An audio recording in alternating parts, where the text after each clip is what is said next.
Bonjour Olivier Houbert. Alors, vous venez de publier aux éditions La Part Commune un livre qui s'intitule Butin. Alors déjà, qu'est-ce que recouvre ce titre Butin? Le titre a été choisi en réalité en cours de travail. Il s'agissait au départ, l'idée était de faire un recueil de textes critiques.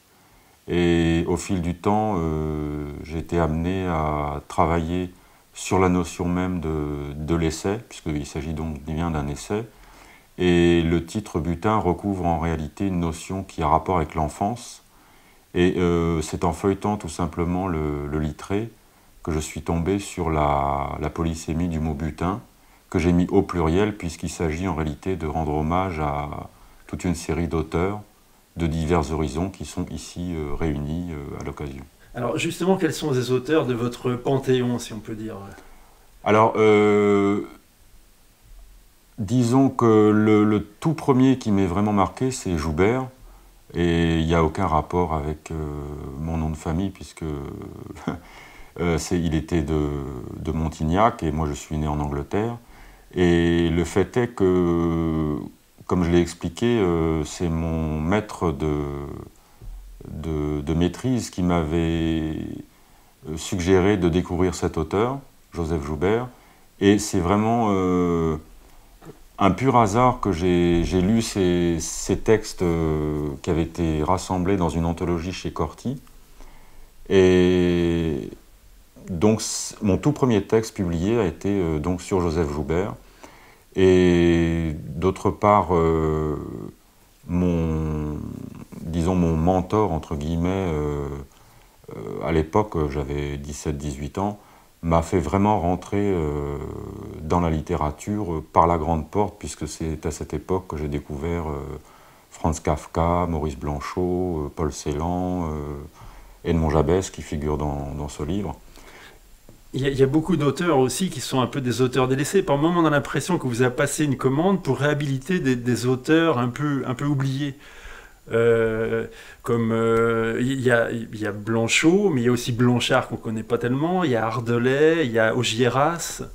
Alors, en réalité, c'est fait absolument exprès, puisque plutôt que de répéter ou de prendre des auteurs justement archi connus, justement, je me suis intéressé justement à des gens un peu souterrains ou comme par exemple Edmond Jabès. Bon, il est certes assez connu, disons, d'un milieu littéraire un peu franco-français ou même à l'étranger, mais il y a vraiment une volonté dans ce livre-là de faire émerger des auteurs qui, comme tu le dis, sont de mon panthéon personnel et pas des auteurs déjà archi étudiés. Bon, le nom qui me vient à l'esprit, par exemple, j'aurais pu parler de Stefan Zweig ou de, je ne sais pas moi, euh, même pour rester français, de Marcel Proust. Mais non, j'ai fait en sorte que, justement, de parler de Maurice Blanchard et justement des auteurs qui n'étaient pas du tout dans la même sphère culturelle. Parce que par exemple, Hedayat, qui est un auteur des années 20-30 et qui était iranien, figure après donc Ségalen, qui était un auteur breton. Alors, qu'est-ce qui fait le lien, à part vous, enfin, le lien entre eux, ou qu'est-ce que vous avez, vous, de votre point de vue, trouvé comme lien qui vous rapproche de chacun d'eux? Je pense qu'à chaque fois, le rapprochement, si tant est qu'il y en ait un, est différent. Par exemple, Hedayat, justement, ce qui m'a absolument bouleversé, ce sont ses nouvelles.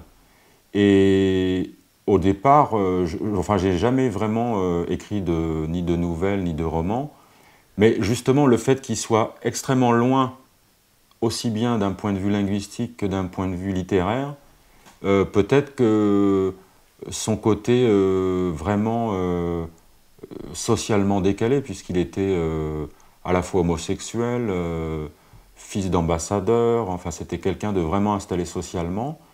Et c'est donc tous les auteurs me sont proches, mais par des biais différents. Ouais, vous avez trouvé une facette chez chacun qui vous Exactement. intéressait. D'accord. Alors, au-delà des liens littéraires avec ces auteurs, vous les avez parfois rencontrés. Certains, vous leur avez écrit, pour d'autres, vous êtes allé sur leur lieu de sépulture. Pourquoi cette démarche? Eh bien, tout simplement les concours de circonstances, puisque par exemple, François Augiéras, je m'étais lié d'amitié avec Paul Placé, qui était donc un de ses amis très proches. Et donc, j'ai lu Le vieillard et l'enfant quand j'étais étudiant, tout simplement. Et c'est un livre qui m'a vraiment enchanté. Et là encore, c'est exactement la même dimension que pour Sadek et Dayat, c'est-à-dire que c'est quelqu'un dont je suis à la fois extrêmement éloigné d'un point de vue littéraire, mais qui, par sa personnalité hors du commun, m'a vraiment frappé. Y compris d'ailleurs le fait qu'il ait peint des tableaux, ce qui n'est pas du tout mon cas.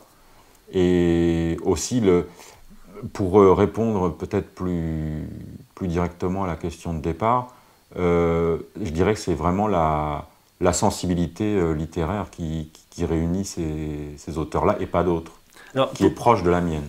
Ouais, pourtant, en même temps, ça reste un échange à distance, parce que vous dites que c'est un échange de bons procédés, comme cela se pratique dans ce milieu qui n'est guère plus respirable que les autres. Vous gardez une certaine distance et en même temps vous attaquez un peu ce milieu, même sur ce milieu-là, vous ne vous faites pas d'illusions. Aucune. Aucune. J'ai rencontré un certain nombre d'auteurs, mais je n'ai jamais cherché vraiment à aller plus loin. Et d'ailleurs, je fonctionne un petit peu comme ça au quotidien, c'est-à-dire que je vais ici et là et je ne suis pas du tout féru ni de médias, ni de... Enfin, voilà. Ça, on va y revenir, mais je pense qu'on l'aura compris. Je reviens sur un détail qui n'en est peut-être pas un. Est-ce que c'est vous qui avez choisi l'illustration de la couverture? Eh bien, Mireille, donc, qui a édité ce petit livre, m'avait demandé si j'avais justement une illustration qui collait avec le thème. Donc je lui avais proposé une photo de Yann Arthus Bertrand, mais comme il s'agit d'une photo qui n'est pas libre de droit, elle m'a donc dit qu'il n'en était pas question. Et donc cette photo donc, qui figure sur la couverture de Butin... Il s'agissait de quoi, par curiosité? Alors c'est un souvenir personnel, mais que je peux tout à fait raconter. Parce que c'est une amie qui m'avait envoyé une carte postale où il y avait une dune avec une route donc, qui traversait la dune. Et donc elle m'avait dit qu'en fait c'était une métaphore de toute vie qui parfois traverse des vents contraires et que cette route était en quelque sorte le symbole de quelqu'un qui doit franchir les obstacles pour continuer sa route. Et en ce qui concerne l'illustration de Butin, donc, étant donné que je suis né donc, à côté du méridien de Greenwich, à Londres, et que ça représente donc une boussole et une map monde, et il est un fait que j'ai toujours été fasciné par la géographie, y compris quand je ne voyage pas. Mais c'est un espèce de clin d'œil, et là aussi c'est une métaphore on va dire, d'une géographie intérieure, puisqu'en fait ce livre permettra, je l'espère, au lecteur aussi de voyager d'une façon un petit peu différente. De mon point de vue, il manque un troisième élément sur cette image, une montre qui pourrait évoquer le temps, parce qu'en effet vous faites beaucoup référence aux dates. Oui, donc c'est un sujet qui est apparu en cours de travail. Et le fait est que, en effet, les nombres sont importants dans ce livre, aussi bien sur les plaques de rue ou les dates des biographies des auteurs qui sont évoqués ici. Et en réalité, je suis convaincu que le langage est également, comment dirais-je, quelque chose de mathématique, comme la musique. Et il y a 2 ou 3 passages où je dis clairement que, par exemple, le chiffre 7 est pour moi extrêmement important. Et donc, bon, à mon avis, ce n'est pas un élément central, mais en effet, il y aurait pu y avoir un calendrier ou une montre sur l'illustration de couverture. Et d'ailleurs, il n'est pas impossible que mon prochain travail soit centré sur le thème plus centré sur le thème du temps, en effet, qui m'intéresse beaucoup. Il me semble par ailleurs que vous entretenez un rapport paradoxal aux images. À la fois vous collectionnez des images d'auteurs et à la fois vous condamnez les images, je ne sais pas si on peut faire le rapprochement, mais à la fois vous condamnez les images dans le monde moderne. Vous dites que l'image fascine le sujet et renvoie à sa solitude, que c'est une destruction des individus par excès d'image, et en tous les cas vous lui donnez, dans un sens ou dans l'autre, une place prépondérante à l'image. Effectivement, on peut voir ça de façon paradoxale. Le fait est que depuis mon enfance, du fait que je sois un enfant des années 60, j'ai été toujours attiré par le cinéma, par la photo, par les reproductions picturales, par les musées, etc. Et en même temps, je pense que la surcharge iconographique ou publicitaires, ou maintenant avec les supports numériques, sont vraiment quelque chose de néfaste, dans ce sens qu'on a l'impression que notre cerveau est sans arrêt sollicité, bombardé même, je dirais, par l'image qui devient une sorte vraiment d'émotion, mais qu'on ne contrôle absolument plus. C'est-à-dire qu'on bascule tout à coup dans quelque chose qui est de l'ordre de la surenchère, et c'est un petit peu ça que j'ai voulu dire dans le passage auquel vous faites référence.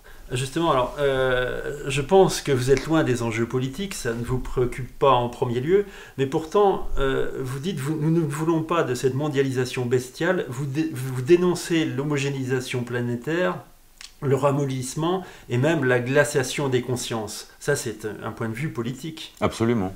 Absolument. Mais encore une fois, il ne s'agit pas d'un livre ni de philosophe, ni de sociologue, encore moins de psychanalyste. C'est vraiment un livre d'écrivain.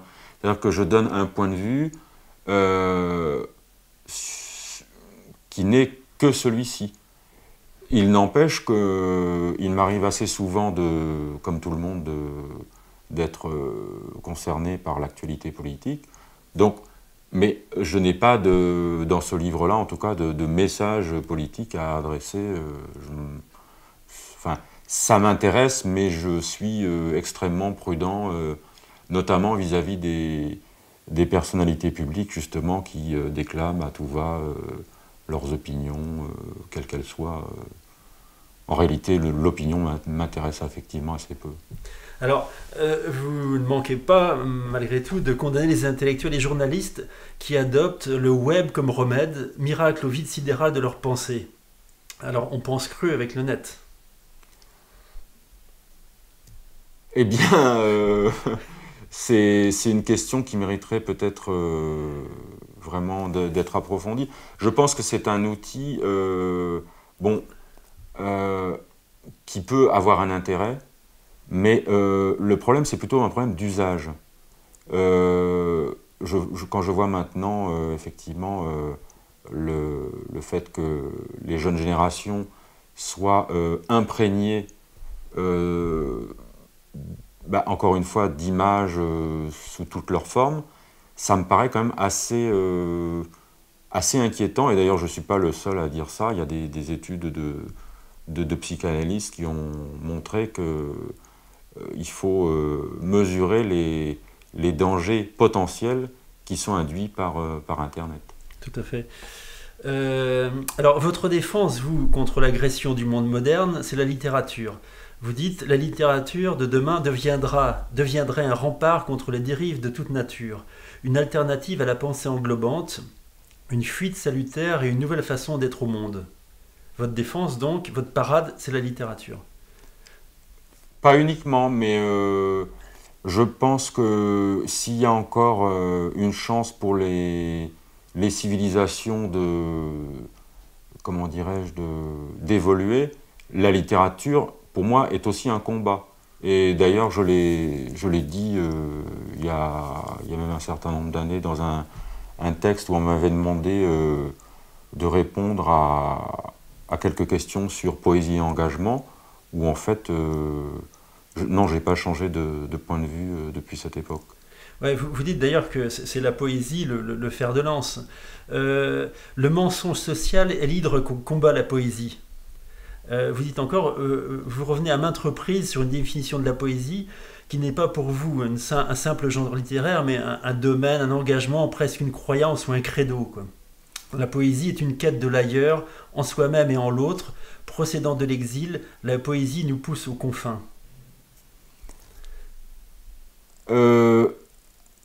Bon, pour être un petit peu plus ouvert que cette phrase que vous citez, en général, je suis plutôt,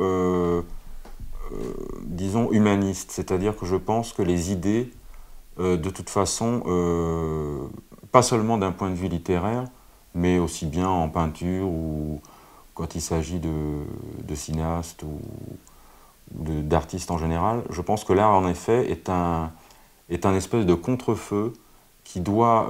alors après, on peut appeler ça engagement, on peut appeler ça ce qu'on veut. Je pense en effet que c'est quelque chose qui doit être au moins... alors vous dites fer de lance, mais oui, qui doit signifier quelque chose d'un point de vue, oui, alors là, politique, mais au sens politique grec. Et je suis assez consterné de voir qu'aujourd'hui, le terme politique ou les termes d'engagement sont absolument employés à n'importe quelle sauce, et pour moi, c'est assez navrant, quoi. Et vous dites encore plus avant que la poésie est un projet physique et mental. Qu'est-ce que ça recouvre ? Ça recouvre le fait que je n'ai jamais eu envie de séparer les idées et l'expression. J'essaye, pour ma part, d'être aussi conforme que possible à ce que je défends dans mes livres ou dans mes textes.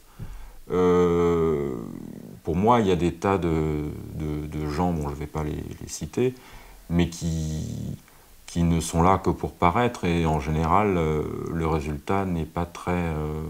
enfin, en tout cas, moi, ne m'intéresse pas terriblement. Je suis une personne tout à fait ordinaire, mais j'estime qu'en tant que, tout simplement, être humain, j'ai des valeurs, j'ai des idées, et non seulement je les défends, mais j'essaye tout simplement de conformer mon quotidien à ce que j'essaye d'exprimer dans mes textes. Et en quoi c'est un projet mental, je comprends bien, mais un projet physique? Le projet physique, c'est par exemple le fait que je marche énormément, et j'ai toujours eu pour mode de fonctionnement d'écrire en quelque sorte dans ma tête, tout simplement en marchant. Maintes fois, j'ai eu comment dirais-je, des blocages dans ma vie, et le fait d'avoir une dépense physique m'a ouvert souvent d'autres portes, d'autres horizons auxquels je n'avais pas forcément songé au départ. Je pense par exemple à un texte que j'avais publié dans les années 2000, qui s'intitulait justement L'art du promeneur, et qui était inspiré par des paysages du Vaucluse. Et c'est vrai que par exemple, alors il n'en est pas beaucoup question dans ce livre-là, mais un auteur comme Thoreau m'a beaucoup, enfin m'accompagne de ce point de vue-là, non seulement parce que c'est un grand styliste, mais aussi parce que pour moi c'est quelqu'un qui est assez proche de ma démarche. Merci Olivier Houbert. Alors je rappelle, La Part Commune, Butin. Merci Michel Augier.